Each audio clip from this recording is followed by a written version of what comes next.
Why was everyone ignoring her at the briefing table? The sun was still low over Fort, throwing long shadows across the assembly area. The air was thick with humidity, heavy with the smell of gun oil and dust. Soldiers shuffled into formation, their boots grinding against gravel, their faces taut with anticipation. 24 of them, hand-picked from across all branches. The best shooters the military could find. And there she was, Morgan, Kate, 45 years old, 10 years older than almost everyone standing there. No insignia on her fatigues, no ribbons, no rank, no tabs, just another face in the crowd, at least to those who didn't know better. The men around her whispered, eyes flicking toward her with smirks they didn't bother to hide. One muttered under his breath. Another chuckled like it was some kind of joke. She caught the word circus as it passed between them. "You joining the circus or what?" one hissed, his tone sharp with derision. Kate didn't react, didn't blink. She kept her eyes on the horizon, calm, still. That stillness wasn't nervousness. It wasn't weakness. It was the kind of stillness born of long nights on a mountainside, motionless, waiting for a target that might appear for only 3 seconds in 3 days. The kind of stillness you carried in your bones after you'd lain silent in dust, in snow, in the choke of desert heat, waiting for a single heartbeat of opportunity. Captain James strutted down the line like he owned the place. Ranger tab on his shoulder, green beret flash, immaculate pressed uniform. 35, fit, handsome in a cold sort of way. He carried himself like failure had never touched him. His boots stopped in front of Kate. His gaze dropped on her like a weight, then twisted into a smirk. "Well, well," said, "what do we have here?" His voice carried deliberately loud. He called, ignoring her existence, "Welcome to Hell Week. By Friday, half of you will be gone. By next week, another half. This isn't the regular army. This is the advanced marksmanship program, the 1% of the 1%, ghost killers, the ones who strike before the enemy even knows they've been seen." A ripple of pride moved through the formation. But when his eyes returned to Kate, the pride turned into laughter. He held out his hand. "Papers." Kate handed over her manila folder without a word. Her silence pressed on him harder than any protest could. Flipped through the paperwork, his eyebrows lifting as if he'd found something amusing. "Civilian consultant," he said, snapping the folder closed. "Specialized skills assessment. This isn't a weekend target shoot, ma'am. Maybe the civilian range down the road is more your speed." The laughter came louder now, some of it nervous, some of it cruel. Kate's eyes stayed locked on the distance. She didn't defend herself, didn't break. She was a void, and that void unnerved more than any smart remark could have. He shoved the folder back at her. "First assessment is at 900. I hope you brought more than just paperwork." He walked on, but up in the tower someone else had been watching. Lieutenant Colonel William Blackwood, 62 years old, white hair sharp as snow, posture still ramrod straight. A legend, the kind of man who had walked away from wars others didn't survive, who carried ghosts but never let them break him. He held binoculars steady, studying the formation. His lenses found Kate, and for the first time in years his jaw tightened. "It's her," he whispered. He lowered the binoculars and opened a locked file. A faded photograph stared back, a younger Kate Morgan, standing in front of a Chinook helicopter, eyes hard even then. He traced a finger across the image. After 12 years, she came back. Blackwood knew what most here didn't. She wasn't just some civilian consultant with a dusty old rifle. She was his best student, the one he had erased from the records after a mission went catastrophically wrong, the one he'd hidden, protected, because the government would have chewed her up and spit her out if they'd known what DARPA had buried inside her skull. And now, against all odds, against his instructions, she was here. The question wasn't whether she could pass tests. The question was why she had returned. By afternoon, most of the candidates had cleared out, heading back to their barracks to clean rifles and polish egos. But Kate stayed behind. She sat at a picnic table near the armory, an M24 spread out in pieces before her. Wooden stock battered, older than some of the kids in the program. Not a sleek new carbon fiber Mod 7. A rifle with history, every mark on it a story. Her hands moved with the kind of care you give something sacred, wiping down the bolt, checking the chamber, reassembling piece by piece. It was ritual, and as her hands worked, her mind drifted back. Afghanistan, Hindu Kush Mountains, 2005. Operation Red Wings, a mission that had gone wrong in ways that still carved scars inside her. A four-man SEAL team compromised. A helicopter shot down, 16 men lost. And her, 3 miles away, watching through a scope, ordered not to fire, ordered not to reveal her position. She had watched men die while her finger rested on a trigger, watched until she couldn't anymore. One man running for his life, Taliban closing in, and something inside her broke. Orders be damned. She took the shot. One round, 1,750 meters in the middle of a sandstorm. A shot that should have been impossible. But the bullet struck true, got away. She saved his life. She also earned herself a secret commendation and a reprimand, both for the same trigger pull. That day stayed with her. The day she learned the truth. Sometimes the most skilled warrior could only bear witness. Sometimes you couldn't stop the storm. 5 years later, DARPA made sure she never forgot. The Enhanced Soldier Initiative, the chip they buried in her brain. A miracle and a curse. She became something more than human and something less. And when Jack, her mentor, her spotter, her friend, when he died in 2010, she walked away. Blackwood had helped her vanish, given her a new life, a new name, a quiet existence in Montana, teaching civilians how to shoot, trying to forget. But 3 days ago, a message had come. Eagle 6 compromised, no support, immediate expertise required. Eagle 6, Michael Harrison, Jack's son. Kate paused, her hand still resting on the stock of her rifle. She could still hear his voice in her memory, rough but steady. This isn't just a weapon. It's a responsibility. Every pull of the trigger is a choice you'll live with forever. She couldn't save him, but maybe she could save his boy. She finished assembling the rifle, slid the bolt home with a clean click. Across the yard stood in the shadows watching her. His eyes narrowed, suspicious.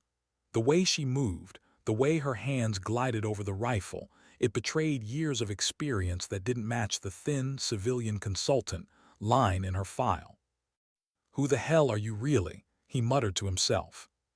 He didn't know the answer, not yet. But Blackwood did, and soon everyone would. Why did the range fall silent the moment she stepped to the line? The morning was already brutal, heat pressing down, humidity thick enough to taste. Range complex Charlie stretched out across the earth like a scar, steel silhouettes waiting at impossible distances, wind machines set to tear bullets off course, targets programmed to rise and fall in seconds. This wasn't the ordinary firing line. This was where careers ended. Kate Morgan slid into her position with the same calm as if she were back in Montana alone, cleaning her rifle. Her M24 rested on its worn bipod, the wood polished from decades of use. Around her, the other candidates had their gleaming toys, carbon fiber rifles, custom optics, suppressors that looked fresh from the factory line. They gave her sidelong glances. Some sneered. Old woman, old rifle, wrong place. Captain walked the line, inspecting rifles like a man shopping for cars. When he reached Kate, his lip curled.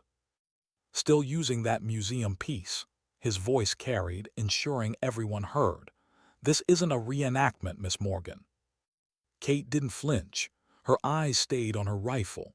"It puts rounds where I aim them, Captain. That's all that matters."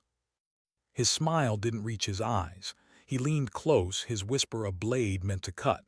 "I know who you're not. Your file doesn't add up. Consultant, skills assessment, vague credentials, doesn't smell right. I'll be watching you." She didn't answer. She didn't have to. Her silence was louder than his suspicion. Up on the tower, Blackwood watched with folded arms, his weathered face unreadable. He turned to the instructors beside him. Any qualified marksman can hit targets in perfect weather. What separates a sniper is the ability to deliver precision under chaos. Let's see who belongs here. The loudspeaker crackled. And lady, today's assessment: 8 targets, random intervals, distances between 800 and 1,200 meters, 4 seconds to engage, wind conditions 25 miles an hour cross, scoring, center mass 1 point. Headshot 2, miss and you're done. A murmur ran down the line. It wasn't a test, it was a crucifixion. The first relay stepped forward, targets popped, rifles cracked. 3 shooters were eliminated immediately, their shots yanked off by the wind. Others managed, barely. One Marine shined, calm breathing, steady squeeze, a rhythm that reminded Kate of someone born with the gift. He walked off with 7 points. Then barked, second relay to the line. Kate's boots carried her forward. She lay behind her rifle, body settling into a posture carved by decades of repetition. Her heartbeat slowed. Her breathing thinned into stillness. 3, 2, 1, engage. A silhouette at 800 meters. She squeezed, crack, center mass. Another at 950, crack, headshot. A third at 1,000, crack, center mass. The wind howled, pushing hard enough to make lesser shooters overcompensate. She adjusted without thinking. It wasn't math. It wasn't luck. It was instinct carved into her marrow. By the 8th target, a headshot at 1,200 meters in gusts that bent the grass nearly flat, the range had gone silent. Even the wind seemed to pause. Final score, 14 out of 16, the range officer called. A murmur rippled through the candidates. No one else had come close. Kate stood clearing her rifle, not with pride, not with triumph, just with the same calm she carried in. But Blackwood's voice boomed from the tower. Impressive, but let's see how you do with something more challenging. His head snapped up, his jaw tightened. Captain, Blackwood said, deploy the special package. His eyes flickered. Then he moved, barking orders. A new target rolled out, a moving silhouette darting across the range at irregular speeds. 1 shot, Blackwood said. Moving target 200 meters downrange. You hit, you set the course record. You miss. He let the silence finish the sentence. Kate lowered herself behind her rifle again. She adjusted the bipod, cheek pressed against the worn stock. The world narrowed into a scope circle. That's when she noticed it. His hand brushing against her action earlier, subtle, disguised as inspection. Too subtle for anyone else to catch, but she had seen it. He had loosened her bolt. Sabotage. She could call him out, stop everything, but that wasn't her way. 10 seconds, the range officer called. She breathed. The wind screamed across the range. Heat shimmered off the ground. Mirage distorted the silhouette waiting to dart across the field.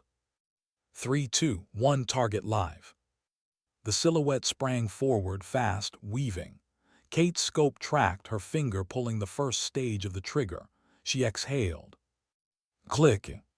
No shot, no recoil, just the hollow sound of betrayal. Whispers rose behind her. Stepped forward, that smirk back on his face. Weapon malfunction, Miss Morgan. That's a failure.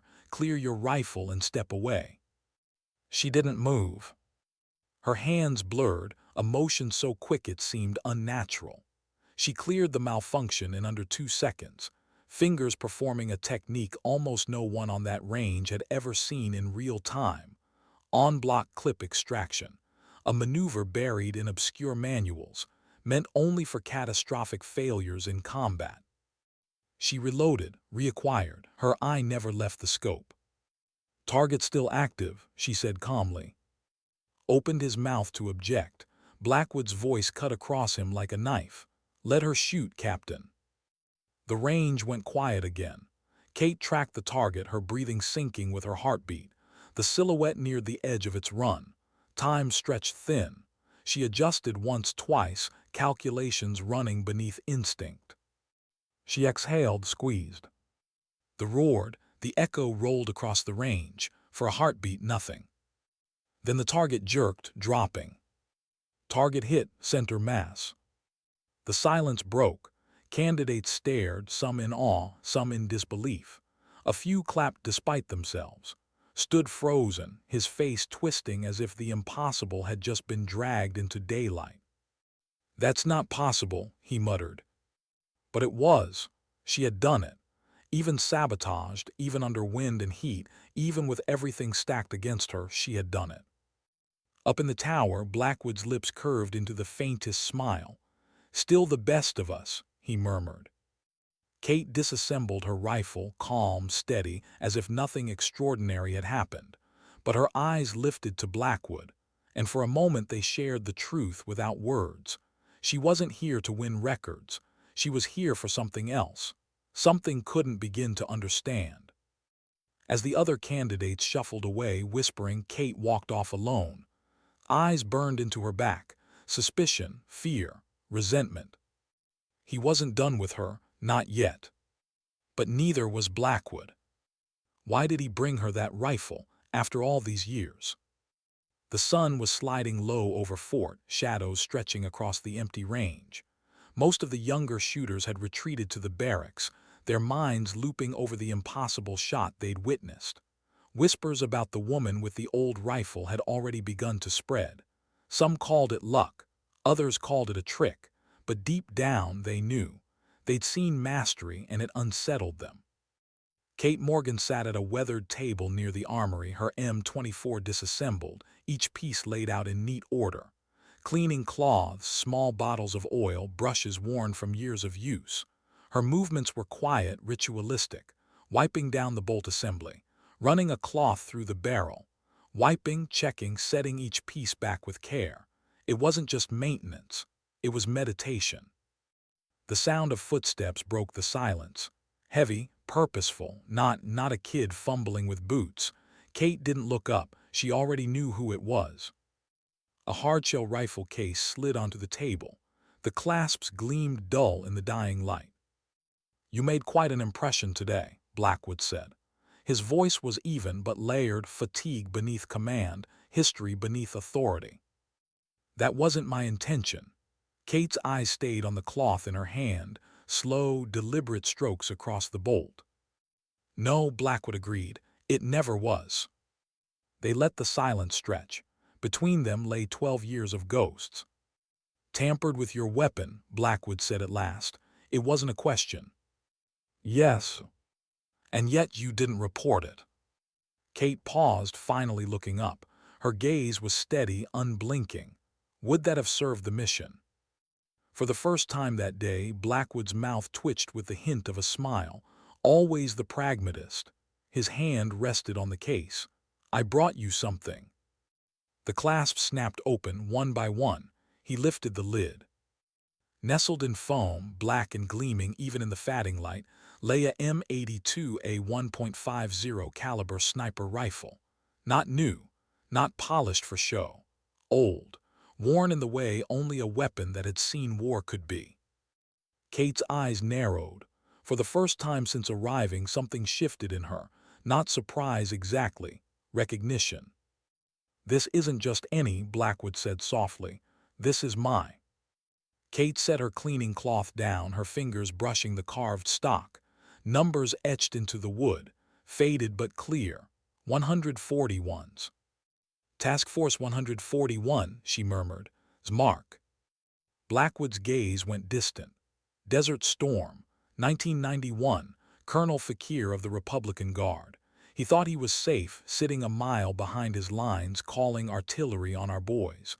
Ballistics computer said the shot was impossible, crosswinds at 30 knots. It said the bullet would drift 15 feet, but I took it anyway. Kate knew the weight of that memory, knew what it meant for a commander like Blackwood to keep this rifle for decades, a rifle that had changed doctrine, saved lives. "Why give it to me?" "Because where you're going, you'll need it." His tone sharpened, stripped of nostalgia. "The hasn't gotten friendlier. Intel reports Taliban back in their strongholds, and they're better armed than when you were last there. Night vision, body armor, our own weapons left behind. You'll need every edge you can get." Kate ran her fingers across the wood again, lingering over the numbers. Hands had touched this rifle, carried it through dust and fire, passed it to Blackwood when luck seemed to leave him, and now it was here in her hands on the eve of what she already knew would be her last mission. "When do I leave?" she asked. 0200, MC 130, low-profile insertion into, from there ground to Peach Valley, then it's on foot. Blackwood's gaze met hers, hard and heavy. "Officially, this mission doesn't exist. If you're captured, there's no rescue. If you're killed, no one will admit you were ever there." "Nothing new there," Kate said, the ghost of a smile at the corner of her mouth. Her fingers moved to the trigger assembly, testing the weight, the feel. Muscle memory carried across years. There wasn't a weapon you held lightly. It wasn't for snapshots or skirmishes. It was for impossibilities. "There's something else," Blackwood added quietly. "Harrison's team isn't just carrying a drone module. They have a secondary package, intel on assets still operating covertly in Afghanistan. Afghans who stayed when we left. If that list falls into the wrong hands..." He let the sentence trail. He didn't need to finish it. Kate nodded. She knew. She'd seen too many lists, too many names turned into targets. Her voice dropped almost a whisper. "One last mission, Jack." Blackwood's jaw tightened. He knew exactly who she was speaking to. A sound behind them cut through the moment, boots crunching on gravel. Yep. He stepped into the edge of the light, posture stiff, face shadowed with suspicion. His eyes flicked to then back to Blackwood. "Permission to speak freely, sir." "Always." "What the hell is going on here?" His voice cracked sharp with anger. "A civilian shows up with no real credentials, shoots like no one I've ever seen, and now you're handing her a weapon that requires top-secret clearance just to touch. Who is she, really? And what mission are you running under my nose?" Blackwood didn't flinch. He let the silence drag. Then he said, calm as steel, "Need to know, Captain, and right now you don't need to know." "With respect, sir." "Respect," Blackwood cut in, stepping closer. For a moment, despite being older and shorter, he loomed. "Nothing here belongs to you. Not the range, not the program, not the authority to question operations far above your pay grade."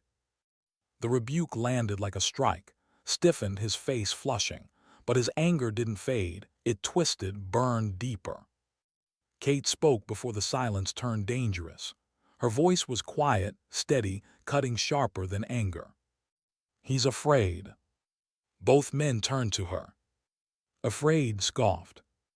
"Not of what?" she said, her eyes locking onto his. "Of who? Of me. Because I represent something you don't understand. Something that breaks your picture of who belongs here. Something that makes your rules feel small." Her words landed harder than any reprimand. His jaw clenched, but he couldn't form a reply. Blackwood's tone softened slightly. "Captain, 4 of our people are trapped in the with critical intelligence. You called extraction impossible. You're right, it is. Not with conventional assets, but she isn't conventional." Stared at Kate. His mind was running, recalculating. Bits of memory, bits of rumor, trying to piece together who she really was. He said slowly, 2007, Operation Stalking Horse. 26 enemy KIA in a sandstorm. They said it was a ghost. That was you. Kate's face gave nothing away. Blackwood answered for her. "If anyone can reach Harrison's team, it's her." His anger shifted into something else. Reluctant recognition. He still didn't like it, didn't trust it, but he couldn't deny what he'd seen. "You know Harrison," he said, eyes narrowing again. "Not Lieutenant Harrison, just Harrison. You know him personally." "His father was a friend," Blackwood said, "and her mentor." Another piece dropped into place for. His voice lowered, almost reverent. "Jack, the man who wrote half the sniper manual we still use." Kate's hands stilled on just for a fraction of a second, enough for him to know the name cut deep. "You were his." "I was his spotter," Kate corrected softly, "then his student, then his friend." "And now you're going after his son." "Yes." Silence stretched again. This time was the one to break it. His voice was quieter now, professional. "What's the extraction plan?" Blackwood raised an eyebrow. "You offering to help, Captain?" "I'm offering to do my job.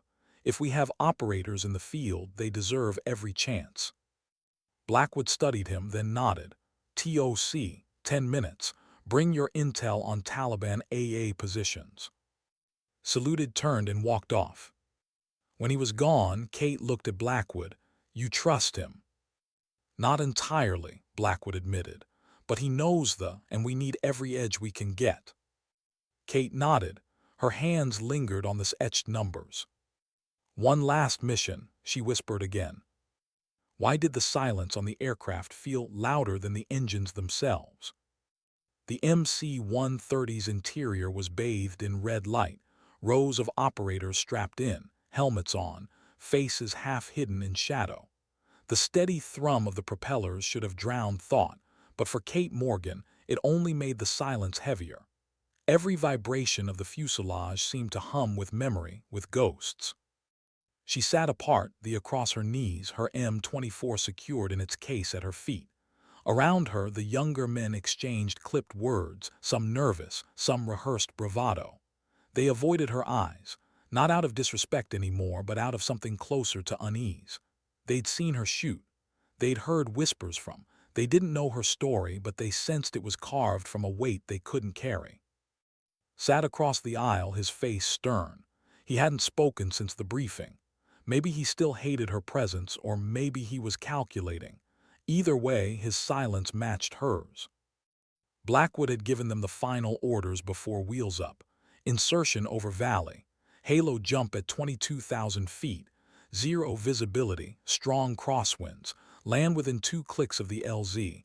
Rendezvous with Afghan contact. From there, Peach Valley. Harrison's team pinned. No support. No backup. In and out unseen. Kate adjusted the harness on her chest, the straps pulling tight across her ribs. Her hand brushed the altimeter clipped to her suit. 22,000 feet. She jumped higher before. She jumped into worse. But something about tonight felt heavier. Her mind drifted not to fear, not to doubt, but to the weight of the DARPA chip humming faintly at the base of her skull. It had been dormant for years.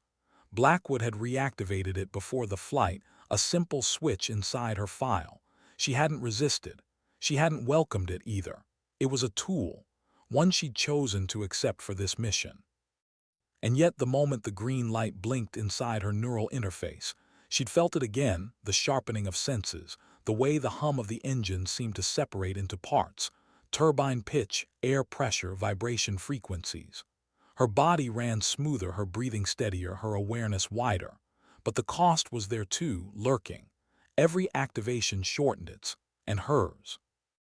2 minutes, the bellowed, breaking the silence. Masks came down. Oxygen hissed. Red lights flickered over steel helmets. The ramp whined open, exposing the night sky, black, endless, scattered with cold stars.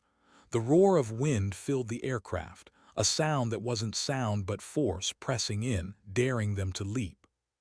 Kate stood, the strap to her back, the M24 case slung beneath her. Her boots thudded on the deck. The air rushed past, already clawing at her.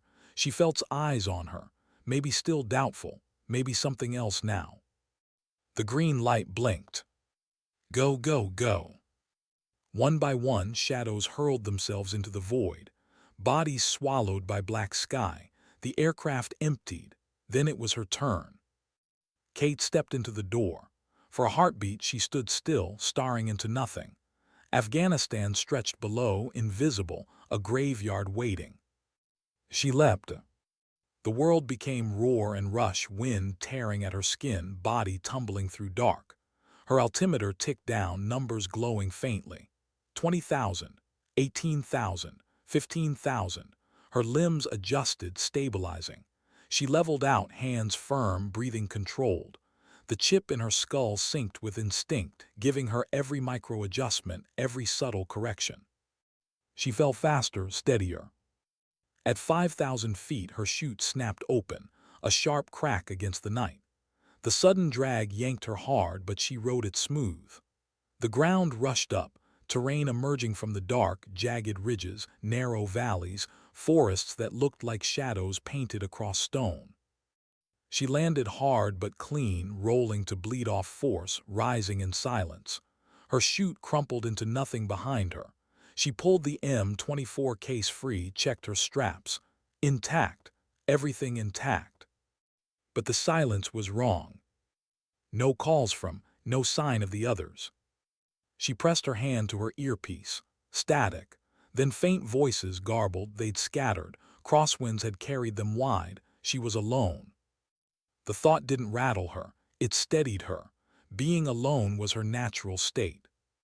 She moved, boots sinking into soft earth, eyes adjusting to the thin sliver of moonlight. She followed her compass toward the rally point, a ruined farmhouse 2 kilometers east. The night pressed tight around her, filled with the smells of dust, pine, distant smoke. Every step was memory. Afghanistan had a way of never leaving you. The air itself carried echoes of firefights, of prayers whispered in another language, of boys who never came home. Her mind slipped, unbidden, to Jack's laugh. Jack's steady hand on her shoulder after her first confirmed kill. Don't let it own you, kid. You own it. Every shot you take, every ghost you carry, they answer to you, not the other way around. Her throat tightened. She forced the memory down. Not now, not yet. The farmhouse appeared out of the dark, a silhouette of broken walls and a collapsed roof. She approached in silence, rifle raised. Inside, a figure shifted. Kate froze, finger brushing her trigger. Then the voice came. Low, measured, Afghan accent. You are late. Her rifle lowered slightly. The contact. Blackwood had said he'd be here. Wind scattered us, Kate said, her voice flat. The man stepped forward, half his face hidden under his eyes were sharp, calculating. Others. Not yet. He nodded once. We go, Taliban patrol in valley soon, you cannot wait. Kate hesitated. The plan had been to regroup, but plans in Afghanistan rarely survive the ground. Which way? The man pointed north.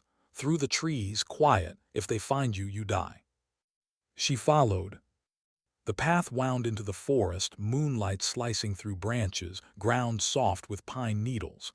Her senses sharpened, every creak, every rustle loud as thunder in her head. The chip thrummed faintly, pulling data, calculating angles of sound, probability of contact. She ignored the numbers, trusted instinct. Half a kilometer in, the contact stopped, raising a fist. Voices drifted through the dark, distant but moving closer. Taliban patrol. Kate dropped to her stomach, rifle up. Through her scope, shapes emerged, 6 men, night vision goggles glowing faintly, rifles slung. They moved without urgency, but they weren't careless. Her finger hovered over the trigger, but she didn't fire. Not yet. Engagement here meant exposure. The contact whispered, we wait.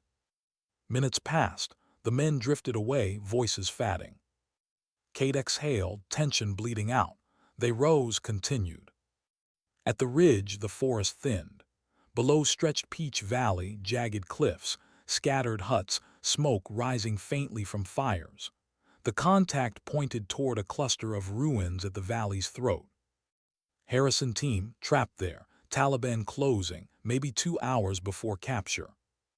Kate's chest tightened. 2 hours, son. Her radio crackled faintly, his voice distorted but clear enough. This is Talon 1, I'm on the ground 2 clicks south. Repeat 2 clicks south, who's up? Kate pressed her mic. This is Ghost Hawk, Northeast Ridge. I have eyes on Peach Valley. A pause, then again. Copy, Ghost Hawk, stand by, I'll meet you at Rally 2. She didn't answer. Her eyes stayed on the valley, smoke rising, Taliban patrols moving. Every minute lost was a noose tightening around Harrison's neck. Her hand tightened on the etched numbers pressed into her skin. His rifle, son. She whispered to the night, hold on, kid, I'm coming. And then she started down the ridge, alone. Why did her hands tremble when they hadn't in years? The ridge dropped steep into Peach Valley, a jagged descent of shale and pine roots slick with night dew. Kate moved like she always had, deliberate, low, steady, but beneath her calm something stirred. It wasn't fear. Fear she had learned to bury long ago. It was something worse. It was memory. The valley smelled like Afghanistan always did, smoke, dust, and sweat carried on cold mountain wind. A smell that clung to your bones and followed you home, into your clothes, into your sleep. As she picked her way down the slope, her fingers brushed the stock. 141's mark. His voice echoed with every step. Every shot is a choice. Every choice is a ghost you carry. She paused, crouched low, and peered through the scope. Below, the ruins of an old Soviet outpost crouched like a skeleton in the dark. Roof collapsed, walls fractured, rusted rebar jutting like broken teeth. Smoke curled faintly from one corner, a signal unintentional or not. Shadows moved within. Harrison's team, 4 of them, trapped. But they weren't alone. Taliban fighters circled the ruin, patient, tightening their perimeter. 15, maybe 20, too many. They carried captured NVGs, AKs, even 2 RPGs slung across shoulders. Organized, not a rabble. Kate's chest tightened. She could take 3, maybe 4 before they knew, but 20, alone, that wasn't a fight, that was a grave. Her radio hissed. "This is Talon 1, where are you?" She hesitated, then keyed her mic. "Overwatch on Peach Valley, targets confirmed. Harrison's team surrounded." Silence, then again. "Hold your fire, we regroup, we go together." Her eyes stayed glued to the scope. A fighter near the ruins raised binoculars, scanning. Another laid charges along the wall. They weren't waiting to starve Harrison out. They were prepping for assault. She whispered into the mic, calm, cold, "We don't have time." "Damn it, Morgan, that's an order." She killed the transmission. Her breath steadied. Her heartbeat slowed. She adjusted the familiar weight pressing into her shoulder. She could still feel Jack's hand guiding hers, years ago, teaching her wind calls, reminding her that math was only part of it. That instinct mattered more. Her finger brushed the trigger. The first round roared, echo rolling through the valley. The Taliban with binoculars crumpled, heads snapping back in a mist that vanished into night. Panic rippled instantly. Fighters dove, shouted, scattering for cover. She shifted, squeezed again. The man with charges dropped, the detonator skittering useless into dust. 2 down, 18 left. They scrambled now, searching, firing blind into the trees. Bullets tore bark overhead. She didn't move, didn't flinch, she was stone. Her third shot punched through an RPG carrier mid-run. The weapon tumbled, clattering, useless. The fourth missed by inches, striking dirt, sparks flaring. She cursed it under her breath. Her hands were steady, her aim true, but something was different. The chip in her skull hummed, pulling her further, sharpening, calculating. Numbers scrolled faint at the edges of her vision: wind speed, target trajectory, probability. For a moment she wasn't aiming. The chip was. Her stomach turned. She steadied herself. She wouldn't let a machine own her choices. The Taliban returned fire, arcs of tracer slicing through night. Bark exploded inches from her head. Splinters stung her cheek. She rolled, shifted position, fired again. Another fighter down. But they were adapting, splitting, flanking. Her vantage wouldn't last. Inside the ruins, Harrison's team fired sporadically. A red tracer flared from a window. Cover fire, desperate. Kate's scope caught a flash of Harrison himself, young, face drawn, helmet tilted, rifle braced with trembling hands. Jack's son. The sight nearly broke her. Her throat tightened, vision swimming. For a heartbeat, the boy was Harrison. He was Jack. Same set of shoulders, same stubborn tilt of the jaw. She blinked hard, forced the ghosts back. "Focus, Kate, one shot at a time." She shifted. Another target dropped, then another. 7 down, 13 left. But they were close now, too close. Grenades arced toward the ruins. Explosions ripped through crumbling walls. Harrison's men staggered, one falling back, clutching his leg. Kate whispered, barely audible, "Not this time, not again." Her hand went to her radio. She opened comms. "If you're coming, now's the time." Static, then his voice, closer now, breathless. "1 minute out, hold them." She bared her teeth. 1 minute was eternity in this fight. Her next shot cracked. Another fighter down. She swung, fired again. 10 left. But they were on the ruins now, clawing through gaps, AKs spitting fire. Kate rose from her prone, drew the M24. Lighter, faster.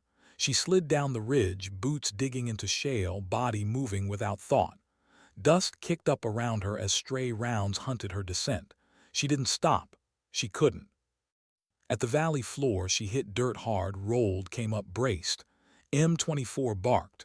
A fighter fell at the breach. She racked, fired again. Another dropped. Her heart hammered. Every shot was a memory, every body another ghost.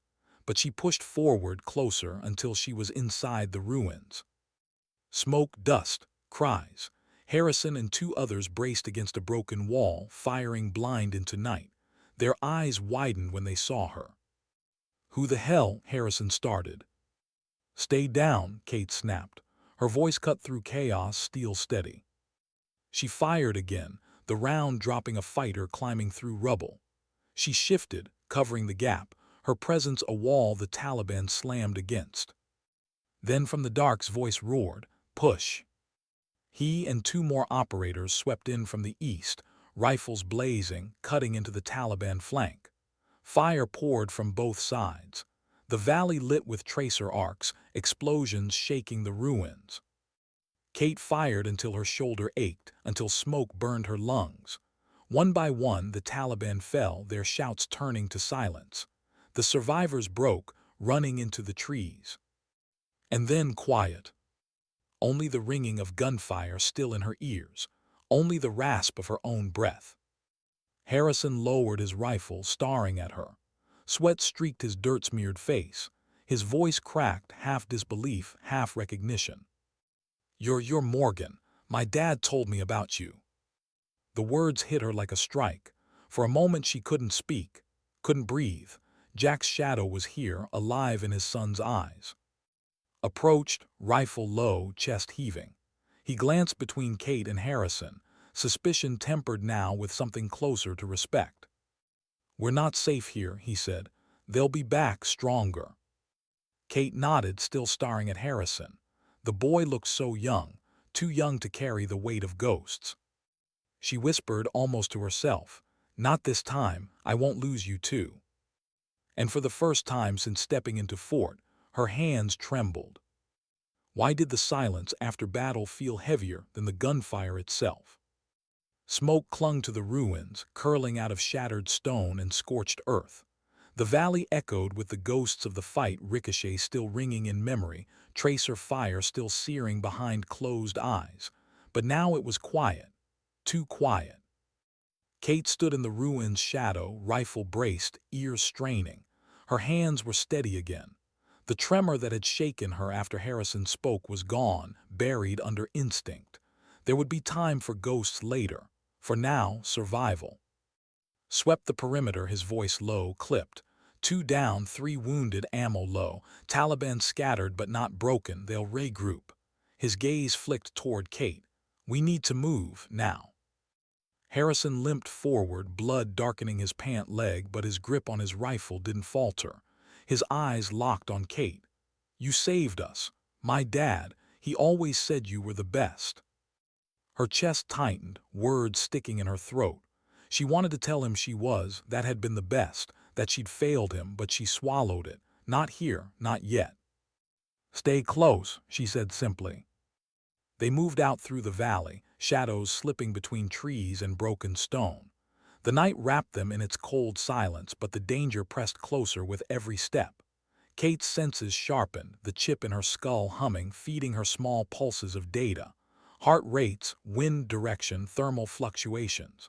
She ignored most of it, relying on instinct instead. Machines couldn't read ghosts.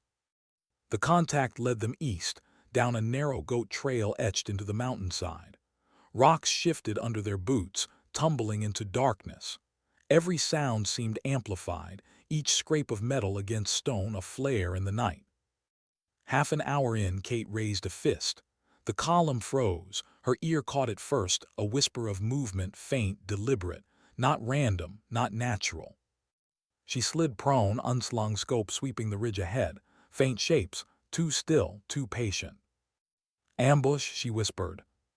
His jaw tightened. How many? Platoon strength, maybe more, waiting for us to walk into it. His curse was quiet, sharp. Options. Kate scanned. Terrain boxed them in, cliffs on one side, drop on the other. No retreat.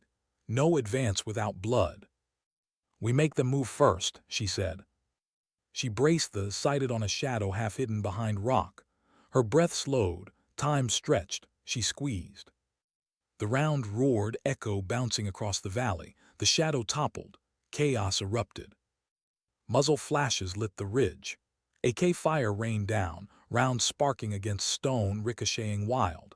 The air screamed with lead. Cover, find cover, bellowed. The team scattered behind rocks, returning fire. Kate worked them methodically, each shot deliberate. 1, 2, 3. Shadows fell, but for every fighter down, more appeared, spilling across the ridge like ants. She switched rifles, the M24 lighter in her hands. Her shots cracked sharp, precise, holding back the tide. But ammo dwindled fast. Every magazine dropped was one closer to empty. Harrison crouched beside her, rifle trembling in his grip.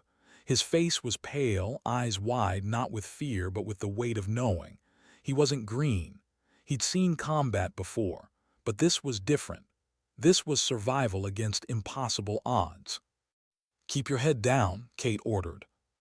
I can fight. You'll get your chance, but not now. Another wave pressed. Grenades arced overhead, explosions ripping into earth, showering them with dirt and stone. Kate shielded Harrison with her body, the blast rattling her bones. Her ears rang, but she stayed braced, firing through dust. Crawled into cover beside them, his face streaked with blood. We can't hold this. They'll overrun in minutes. Kate's eyes scanned the ridge. The Taliban weren't reckless. They were herding them, pressing them toward the drop, toward the kill box. Her mind raced, options narrowed, choices sharpened. She said, calm, steady. Take Harrison and the others, cut east along the ridge. There's cover, you can slip past. And you? She reloaded, chambered. I'll hold them. No, snapped, anger sparking. That's suicide. Not suicide, she corrected. Delay, they want us all. Give them me, they'll pause long enough for you to move. Harrison's voice cracked raw. No, I'm not leaving you, my dad. Her eyes met his, hard, steady. Your dad gave me one job, to protect you. I failed him once. I won't fail him twice. His throat worked, eyes shining with something he couldn't hide. She reached out, touched his shoulder, firm, grounding. Trust me, Michael. His jaw clenched. For once he didn't argue. He saw it in her eyes. The decision was already made. He nodded sharply. You buy us 5 minutes, we'll get him out. Kate's lips curved in the faintest smile. 5 minutes is a lifetime. She shifted, positioning herself higher on the slope, braced. Her silhouette was deliberate now, visible. A lure. The Taliban fire shifted instantly. Tracers streaked toward her, dirt exploding around her.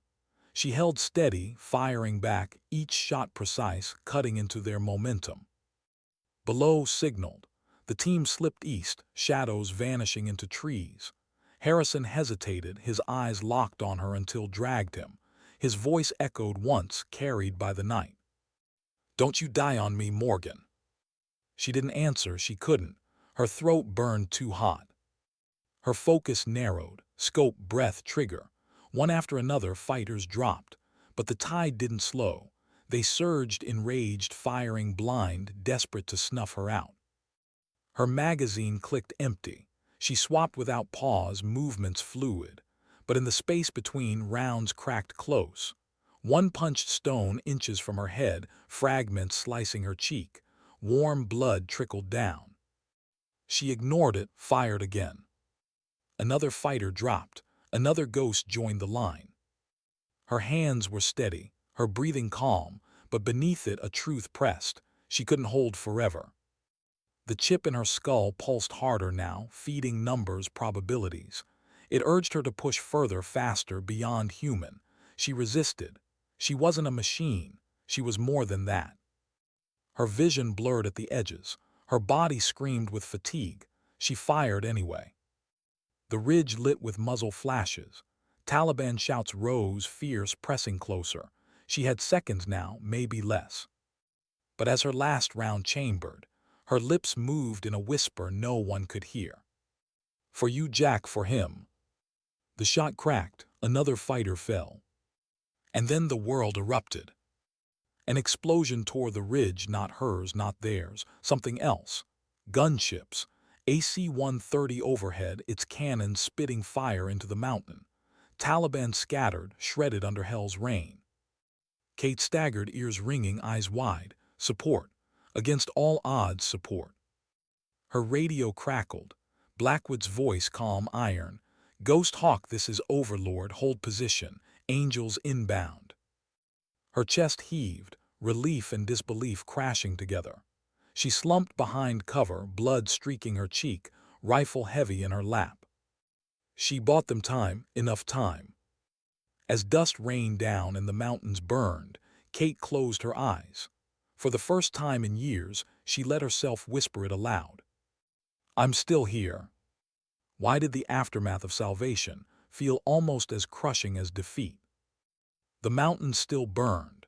The AC-130 had torn the ridge into rubble, its cannons painting the night with streaks of fire. The air was thick with dust, smoke, and the acrid tang of spent ordnance. The Taliban survivors had melted into the darkness, broken and scattered. But the silence that followed was no comfort. It was heavier than before. Kate lay against broken stone, chest heaving, the heavy across her lap. Her hands were slick with sweat, her cheeks streaked with blood from stone fragments. She had fired until her muscles ached, until her bones hummed with recoil. Every shot still echoed inside her, a rhythm she couldn't turn off. Her radio hissed. Blackwood's voice cut through steady iron. Ghost Hawk status. She pressed her mic, voice rough, still breathing. Good, angels covering you for 10 minutes. After that, you're on your own again. Rally with Point Bravo. She let the words settle, on your own again. She had always been. Boots scuffed stone. She raised her rifle out of reflex, but it was Taliban. It was Harrison, slung between him and another operator. Harrison's face was pale, leg bandaged, eyes sharp even through pain. When he saw her, he pushed free, stumbling the last few feet. You stayed, and you bought us time. Kate rose, slow, deliberate. She wanted to tell him it hadn't been heroism, it had been obligation, debt, ghosts. But when she met his eyes, so much like Jack's, her words broke in her throat. I wasn't going to lose you too, she said instead, voice low. His jaw tightened. For a moment, the battlefield melted. He wasn't just a young officer bleeding in the Afghan dirt. He was Jack's son, and he was looking at the woman who had carried his father's legacy in silence for 12 years. Cut the moment sharp. We don't have time for reunions. We move now. Gunships can't linger forever. Kate nodded. She fell in beside Harrison, steadying his steps, the strap across her back like a shadow. They moved through shattered trees and smoking earth, the night alive with distant echoes of fleeing enemies. As they climbed toward the ridge, Kate's body moved on instinct, but her mind spiraled inward. The chip hummed hot now, draining her faster with every second. Her senses were razor-sharp, but her skull throbbed with each pulse. She could almost hear Blackwood's warning years ago, every activation shortens you. The chip gives, but it takes more. She pushed it down. She couldn't afford reflection, not yet. At the ridge's crest, they collapsed into cover, lungs burning. Checked bearings, scanning the valley below. Bravo is 4 clicks east. We move fast, stay low, and pray the birds can find us before the Taliban regroup. Kate's eyes swept the team. Exhaustion etched every face. Ammunition was scarce. Harrison's legs slowed them. She calculated odds without wanting to, the chip feeding probabilities she didn't need. Less than 50% they'd make it before dawn. She closed her eyes, steadied her breath. One shot at a time, one step at a time. They moved again, shadows slipping along the ridge. The moon hung thin, pale, casting fractured light. Every rustle of leaves, every distant shout set nerves on edge. But the night held for now. Halfway to Bravo, Harrison stumbled. Kate caught him, easing him against a boulder. He grimaced, teeth clenched, sweat beading on his brow. "You should left me," he rasped. She crouched beside him, eyes sharp. "Don't ever say that again."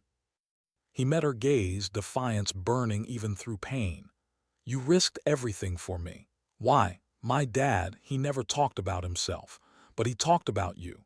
He said you carried something too heavy for anyone. Said you vanished because you couldn't let it go."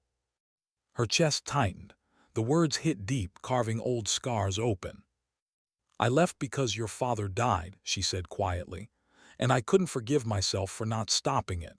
He was my mentor, my friend. He believed in me when no one else did. And I failed him." Harrison's voice dropped raw. "You didn't fail him. He told me once, 'Kate Morgan is the best I ever trained. If anything happens to me, she'll carry it.' And you did. You're here. That means you never failed him." She looked away, throat thick, eyes burning. His words were a balm and a blade all at once. She wanted to believe them, needed to, but ghosts weren't erased so easily. His voice snapped them back. "Move now." They pressed forward, Harrison leaning into her support, the team thinning into shadows. The mountain path curved into a narrow defile, cliffs rising on both sides. Kate's gut twisted instantly. A funnel, a trap. Her voice cut sharp. "Stop, this is wrong." Glance back, irritation sparking. "It's the fastest route. Fastest for them to kill us." As if on cue, muzzle flashes erupted from the cliffs. Fire rained down, tracers slicing through dark. The team dove for cover, shouting, returning fire blind. Kate shoved Harrison flat, shielding him. Bullets sparked against stone, chips slicing her arm. She raised her rifle, scope sweeping the ridge. Dozens of fighters, more organized than before, waiting. The chip screamed probabilities. Less than 10% survival. She ignored it. Suppressive fire barked. The team unleashed, but their ammo was thin, their angle bad. They were pinned. Kate's mind raced, choices narrowed, again. She grabbed his arm. "Mortars, do we have them?" "Negative," he snapped. Her eyes flicked to Harrison. His breath was ragged, his blood seeping faster. They wouldn't survive a drawn-out fight. She inhaled deep, calm, cutting through chaos. "Then I'll make them move." His eyes widened. "Don't." But she was already up. She sprinted into the open, rifle braced, firing sharp, deliberate. Her silhouette was a beacon, a dare. Bullets screamed past, dirt exploding at her feet. She didn't slow, didn't stop. Her thundered, dropping one, then two. Her M24 barked, sharp, precise, holding their fire just long enough. The fighters turned to her, their volleys shifting. And in that breath of reprieve, roared, "Move, move now." The team surged, dragging Harrison, slipping through rocks, breaking the kill box. Kate stayed alone, her world a storm of fire and dust. The chip burned hot, her skull pounding, her body screaming. But her hands stayed steady, her breath calm. One shot, another ghost. Her chest seared, her vision blurred, she whispered through clenched teeth. "Come on, take me, not them." Then a roar overhead. Rotors, helicopter blades beating air into thunder. Two Black Hawks swept into the defile, spitting streams of fire down the cliffs. Taliban lines shattered, torn apart. The ground shook with salvation again. Kate collapsed into cover, lungs heaving, blood sticky on her sleeve. Her body wanted to give, to surrender. But she forced herself up, staggering toward the point. Was there Harrison slung between operators, waving her forward. "Come on, Morgan, this is it." She stumbled into the clearing, Black Hawks hovering, ropes dropped. She shoved Harrison into his grip, their eyes locking once more. "You first," she ordered. "No," Harrison rasped, "you." Her jaw tightened. "Go, that's an order." For once he didn't argue. He grabbed the rope, hauled himself up, vanishing into the bird. Followed the others climbing fast. Then it was just her, the rope swaying. She grabbed it, hauled herself into the bird. The crew pulled her in, slamming the door as tracers streaked past. The Black Hawk banked hard, rising, pulling free of the valley. Below, fire still raged, smoke curling into night. Kate slumped against the wall across her knees. Her chest rose and fell heavy, her eyes half closed. Harrison sat across from her, his eyes fixed on her with something fierce, something she hadn't seen in years. Respect, gratitude, maybe something like belief. For the first time since Afghanistan swallowed her, Kate Morgan let herself exhale. They had made it out. But inside she knew, the mission wasn't over, not yet. Why did coming home feel harder than war? The rotor wash still echoed in Kate's bones long after the Black Hawk touched down. Dust had swallowed the LZ, a brown fog that blurred the outline of Fort's landing strip. Soldiers hurried across the tarmac, medics rushed to meet the wounded, but she didn't move. Not at first. She sat on the bench seat inside the bird, resting across her knees, her eyes distant. The crew chief tapped her shoulder. "Ma'am, we're down, time to unload." "Ma'am," the word hit her like a bruise. For years she'd been nothing, a ghost in Montana, no rank, no salutes, no acknowledgement. Now here among uniforms and clipped voices, the title felt alien. She stood slow, boots heavy, stepping into the humid night. The base lights glared white, too bright after days of darkness. The ground smelled of jet fuel and earth. She blinked, and for a moment it wasn't at all. It was Kandahar. Afghanistan never left you. It followed. Harrison was lifted onto a stretcher, leg wrapped tight. He caught her gaze as medics moved him. His lips moved around words drowned by rotor thunder, but she read them clear. "Thank you." Kate's throat tightened. She gave the faintest nod. He disappeared into the ambulance, and with him a piece of her ghosts lightened. Not gone, never gone, but lighter. Came next, helmet under his arm, face streaked with grime. He stopped beside her, silent for a long beat. His eyes searched hers, the suspicion that had shadowed him from day one now replaced with something harder, something closer to reluctant respect. "You shouldn't have made it out of there," he said finally. "I shouldn't have made it out of a lot of places," she replied. He let out a breath, not quite a laugh, not quite a sigh. "You're not what I thought." "No one ever is." Another silence. Then softer, "Harrison's alive because of you, the others too, I won't forget that." She studied him, the set of his jaw, the lines around his eyes. He was younger, but war had already carved him. She saw the same weight in him she saw in herself every time she looked in the mirror. "Don't remember me," she said quietly. "Remember him, Harrison, carry him forward, that's enough." Before he could answer, she walked past, boots heavy on the asphalt. Blackwood was waiting at the edge of the tarmac, arms folded, posture stiff, but his eyes were softer than she'd seen in years. He didn't salute. He didn't need to. "You did it," he said. "No," she replied, "we did it." He shook his head. "No, Kate, they'll write this one down as a team effort, but I know better. Without you, they'd be names on a list." She looked past him, toward the med bay where Harrison disappeared. "He looks like Jack." "He does," Blackwood agreed. His voice cracked just barely. "Acts like him too, stubborn as hell." Her lips curved in the faintest smile, then faded. "I can't do this again, Colonel. My body's breaking. The chip, it's burning me from the inside out. I can feel it."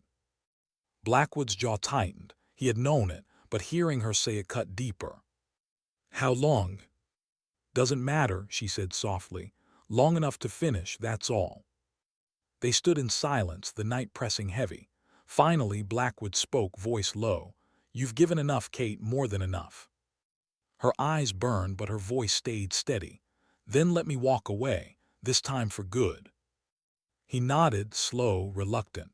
He wanted to stop her, wanted to argue, but he had seen too many soldiers carried past the point of no return.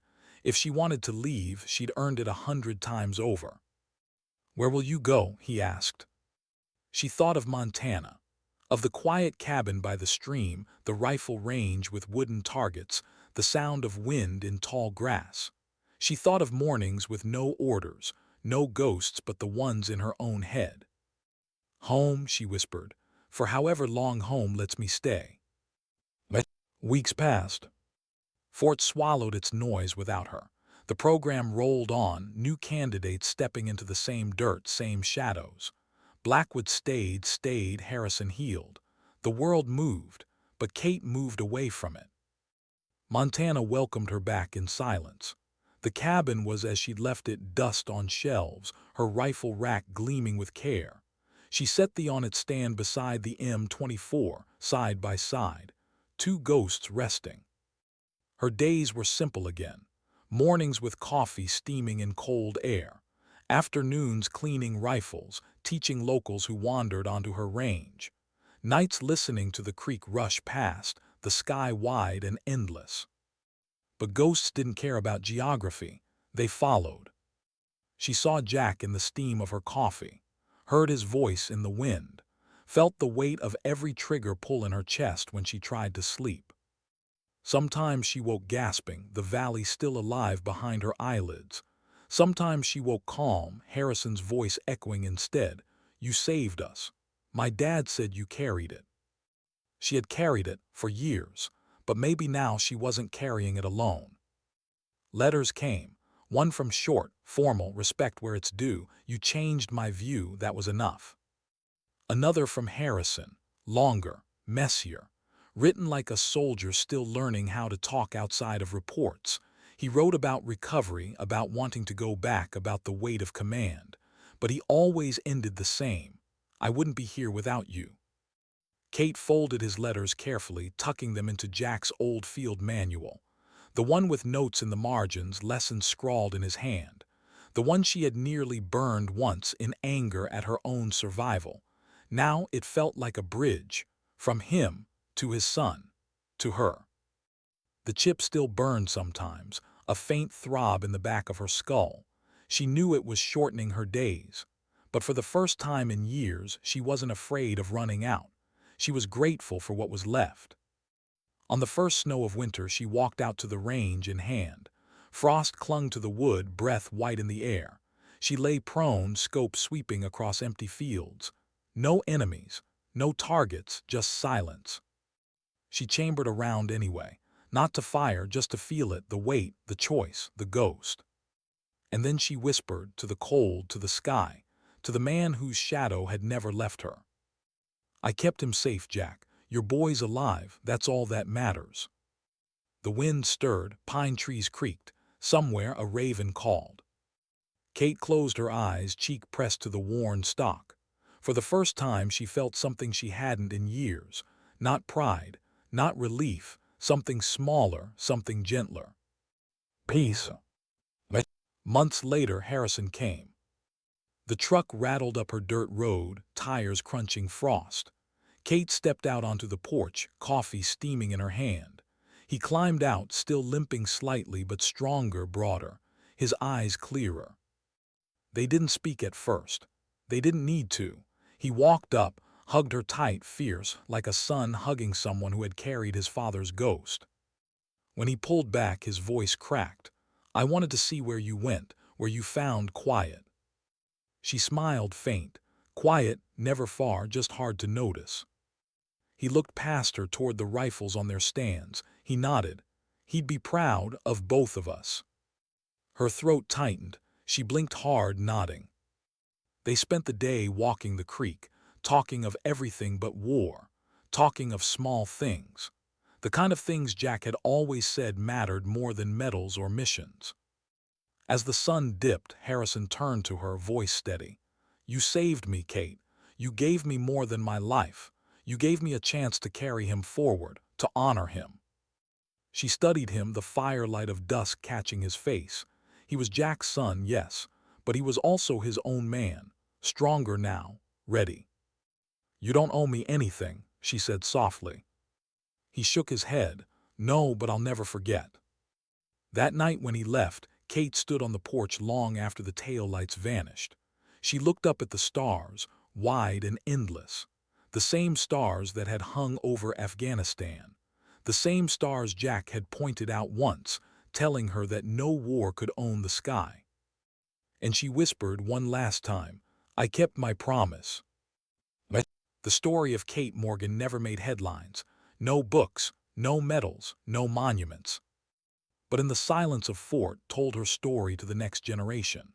In the barracks, Harrison carried her lessons forward. In Montana, the rifles sat side by side, their scars testaments to choices made, ghosts carried, dignity kept. Sometimes dignity doesn't speak. It simply acts.